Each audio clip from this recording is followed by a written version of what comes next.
ಸರ್ಕಾರಕ್ಕೆ ಬೇಕೇ ಬೇಕು, ಬೇಕೇ ಬೇಕು.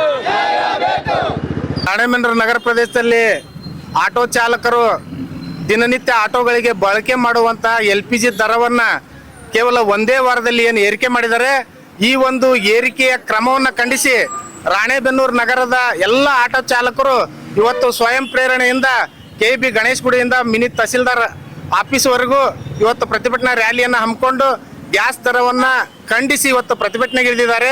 ಕೂಡಲೇ ಕೇಂದ್ರ ಮತ್ತು ರಾಜ್ಯ ಸರ್ಕಾರಗಳು ಆಟೋ ಚಾಲಕರಿಗೆ ಅನುಕೂಲವಾಗುವಂಥ ರೀತಿಯಲ್ಲಿ ಹಿಂದೇನು ಯಾವ ರೀತಿಯಾದಂಥ ದರ ಇತ್ತು ಆ ಒಂದು ದರವನ್ನು ನಿಗದಿಪಡಿಸಿ ಆಟೋ ವೃತ್ತಿಯನ್ನೇ ನಂಬಿಕೊಂಡು ಬದುಕ್ತಿರುವಂತಹ ಆಟೋ ಚಾಲಕರಿಗೆ ಒಂದು ನ್ಯಾಯ ಕೊಡಬೇಕು ಅಂತೇಳಿ ಇವತ್ತು ಪ್ರತಿಭಟನೆ ರ್ಯಾಲಿಯನ್ನು ಹಮ್ಮಿಕೊಂಡಿದ್ದೇವೆ. ಒಂದು ವೇಳೆ ಸರ್ಕಾರ ದರ ಏರಿಕೆ ನೀತಿಯನ್ನ ಕಡಿಮೆಗೊಳಿಸ ಹೋದ್ರೆ ಈ ಒಂದು ಹೋರಾಟ ಉಗ್ರ ಸ್ವರೂಪವನ್ನು ತಾಳುತ್ತೆ ಅಂತಕ್ಕಂಥ ಮಾತನ್ನ ಎಲ್ಲ ಒಂದು ಆಟೋ ಚಾಲಕ ಮತ್ತು ಮಾಲಕರ ಪರವಾಗಿ ಮಾಧ್ಯಮದ ಮುಖಾಂತರ ಸರ್ಕಾರವನ್ನು ಒತ್ತಾಯ ಮಾಡ್ತೇವೆ. ಇವತ್ತಿನ ದಿವಸ ಆಟೋ ಸ್ಟ್ರೈಕ್ ಯಾಕೆ ಮಾಡಕತ್ತಪ್ಪ ಅಂತಂದ್ರೆ ಎಲ್ಲ ಕಡೆ ಈ ಮೂಲಕ ಎಲ್ಲ ಕಡೆ ಸ್ಟ್ರೈಕ್ ಆಗ್ತದೆ. ಎಲ್ಲ ಕಡೆ 95 ರೂಪಾಯಿ ಲೀಟರ್ ಗಂಟಲೆ ಮಾಡಿದ್ದಾರೆ. ನಾವು 95 ರೂಪಾಯಿ ನಮ್ಮೂರಾಗ 90 ರೂಪಾಯಿ ಮಾಡಿದ್ದಾರೆ. ಈಗ 90 ರೂಪಾಯಿ ಲೀಟರ್ ಮಾಡಿದ್ರೆ ಗ್ಯಾಸ್ ಮಾಡಿದ್ರೆ ನಾವು ಜೀರೋ ಮಾಡೋದು ಹೆಂಗ, ನಮ್ಮ ಹೆಂಡ್ರ ಮುಖ ಸಾಕೋದು ಹೆಂಗ? ಈ ಕೆಲವೊಬ್ರು ಆಟೋ ಇರಂಗಿಲ್ಲ, ಮನೆಗೆ ರಿಸಿಗತ್ತೈತಿ ಎಲ್ಲ ಮಾಡ್ಕೊಂತ ಹೋದ್ರೆ LPG ಗ್ಯಾಸ್ ಎಲ್ಲ ಹೆಚ್ಚಿಗೆ ಹಾಕ್ಯಂತ ಹೋದ್ರೆ ನಮ್ಗೆ ಯಾರ್ದಾರ ಮತ್ತೆ ನಮ್ಗೆ ಯಾರು ಇಲ್ಲಿವರೆಗಾದ್ರೂ ಯಾರು ಕೈ ಜೋಡಿಸಿಲ್ಲ, ಯಾರು ಈ ಮೂಲಕ ಯಾರು ಬಂದೂ ಇಲ್ಲ. ನಮ್ಗೆ ಇಲ್ಲಿವರೆಗಾದ್ರೂ ಯಾರು ಬಂದಿಲ್ಲ, ಯಾವ MLA ಯಾರಿಲ್ಲ. ನಮಗಾಗಿ ನಾವು ಮಾಡ್ಕೊಂಡು ನಾವು ದುಡ್ಡು ಖರ್ಚು ಮಾಡ್ಕೊಂಡು ಮಾಡಕತ್ತೋಣ. ಈಗ ಇದಕ್ಕೆ ಯಾರು ಬಂದಿಲ್ಲ, ಇದಕ್ಕೆ ನಾವು ಮುಗಿಸ್ತೋಣ. ಇನ್ಮೇಲೆ ಏನಾರ ಇದು ಏನ್ರ ನಾವು ಕಳಿಸಿದ್ದು ಏನ್ರ ಇನ್ನೂ ಹೆಚ್ಚಿಗೆ ಮಾಡ್ಕೊಂತ ಹೋದ್ರೆ ಇದ್ರ ಮೇಲೆ ಉಗ್ರವಾಗಿ. ಎಲ್ರಿಗೂ ನಮಸ್ಕಾರ. ಮೊದಲೇದಾಗಿ ಮೀಡಿಯಾದವರಿಗೆ ಅಭಿನಂದನೆಗಳನ್ನು ತಿಳಿಸುತ್ತಾ, ಇವತ್ತಿನ ದಿವಸ ಪರಿಸ್ಥಿತಿ ಹೆಂಗಾಗೈತಪ್ಪ ಅಂದ್ರೆ 50 ರೂಪಾಯಿ ಇದ್ದ ನಮಗೆ ವಜ್ಜಾಗಿತ್ತು. 50 ರೂಪಾಯಿ, 55 ರೂಪಾಯಿ, 60 ರೂಪಾಯಿ ಆಗಿದ್ದ LPG ಗ್ಯಾಸ್ ಸಿಲಿಂಡರ್ ರೇಟ್ ವಜ್ಜಾಗಿತ್ತು. 60 ರೂಪಾಯಿ ಆಯ್ತು, 65 ರೂಪಾಯಿ ಆಯ್ತು, 70 ರೂಪಾಯಿ ಆಯ್ತು, 75 ರೂಪಾಯಿ ಆಯ್ತು, ಕಡೆಗೆ 80, 90, 97, 100 ರೂಪಾಯಿವರೆಗೂ ಮುಟ್ಟೈತಿ. ಹಿಂಗಾಗಿ ಆಟೋದ್ರ ಜೀವನ ಅಷ್ಟು ಕಷ್ಟ ಇರ್ತೈತಿ.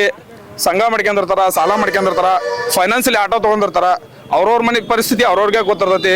ಇದನ್ನೆಲ್ಲ ಗಮನದಾಗ ಇಟ್ಕೊಂಡು ಈ ಸರ್ಕಾರ LPG ರೇಟ್ ದರವನ್ನು ಕಡಿಮೆ ಮಾಡ್ಬೇಕು, ಆಟೋದರನ್ನ ಉಳಿಸ್ಬೇಕು. ಪಬ್ಲಿಕ್ಕಿಗೆ ಬೇಕಾಗಿರೋದು ಆಟೋ ಅದ. ಇಲ್ಲಪ್ಪ ಅಂದ್ರೆ ಗ್ಯಾಸ್ ರೇಟ್ ಜಾಸ್ತಿ ಆಯ್ತಪ್ಪ ಅಂದ್ರೆ ಒಬ್ಬ ಆಟೋ ಡ್ರೈವರ್ ಹೆಂಗೆ ದುಡಿಬೇಕು? ಇದನ್ನ ಹೇಳಿ ನನ್ನ ಮಾತು ಮುಗಿಸ್ತಾನೆ. ನಮಸ್ಕಾರ ಎಲ್ಲರಿಗೆ.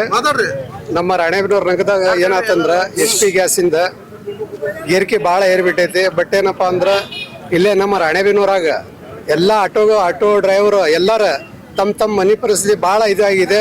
ಹುಡುಗರಿಗೆ ಸಾಲಿಗೆ ಫೀಸ್, ಆಮ್ಯಾಗ ದುಡಿಯೋದು ಬಾಡಿಗೆ ಅಟ್ಟೆ ಐತಿ. ಬಾಡಿಗೆ ಏನ್ ಆಗ್ತಾ ಇಲ್ಲ. ಬಟ್ ಯಾರ 50 ರೂಪಾಯಿ ಕೇಳಿದ್ರು ಕೂಡ 30 ರೂಪಾಯಿ 40 ರೂಪಾಯಿ ಅಂತಾರೆ. ಆಟೋ ಡ್ರೈವರ್ಗಳು ಏನು ಮಾಡಕ್ ಸಾಧ್ಯನೇ ಇಲ್ಲಲ್ಲ. ಮನಿ ಮಾಡಿ ನಡ್ಸಿದ್ರ ಹುಡುಗರಿಗೆ ಸಾಲಿಗಿಲ್ಲ, ಸಾಲಿಗೆ ಹಿಡ್ರ ಮನಿಗಿಲ್ಲ, ಆ ಪರಿಸ್ಥಿತಿ ಬಂದ್ಬಿಟ್ಟೆ. ಅದ್ರಾಗ ಬೇರೆ ಗ್ಯಾಸ್ LPG ಗ್ಯಾಸ್ನವ್ರು ಒಂದು ವಾರದಾಗ 90 ರೂಪಾಯಿ ಮಾಡಿಬಿಟ್ಟಿದ್ದಾರೆ. ಅದರಲ್ಲಿ ನಮ್ಗೆ ಏನು ಇದು ಸಿಗ್ತಾ ಇಲ್ಲ.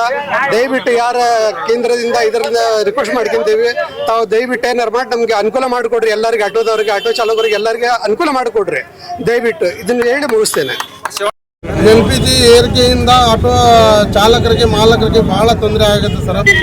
ಪ್ಯಾಸೆಂಜರ್ಗೆ 50-60 ರೂಪಾಯಿ ಕೇಳಿದ್ರೆ 30 ರೂಪಾಯಿ ಕೊಡೋಕೆ ಒಟ್ಟು ತೀರಾ ವರ್ಕೌಟ್ ಆಗತ್ತಿಲ್ಲ. ಇದರ ಕೇಂದ್ರ ಸರ್ಕಾರ ಒಂದು ಸ್ವಲ್ಪ ನಮ್ಗೆ ಗಮನ ಹರಿಸಬೇಕು. ಯಾಕಂದರೆ LPG ಸಂಬಂಧಪಟ್ಟ ಕೇಂದ್ರ ಸರ್ಕಾರಕ್ಕೆ ಅದು ಸ್ವಲ್ಪ ಕಡಿಮೆ ಮಾಡಿ ಏನಾರ ಆಟೋ ದುಡಿಯೋರಿಗೆ ಸ್ವಲ್ಪ ಅನುಕೂಲ ಮಾಡಿಕೊಡ್ಬೇಕು ಸೆಂಟ್ರಲ್ ಗೌರ್ಮೆಂಟ್.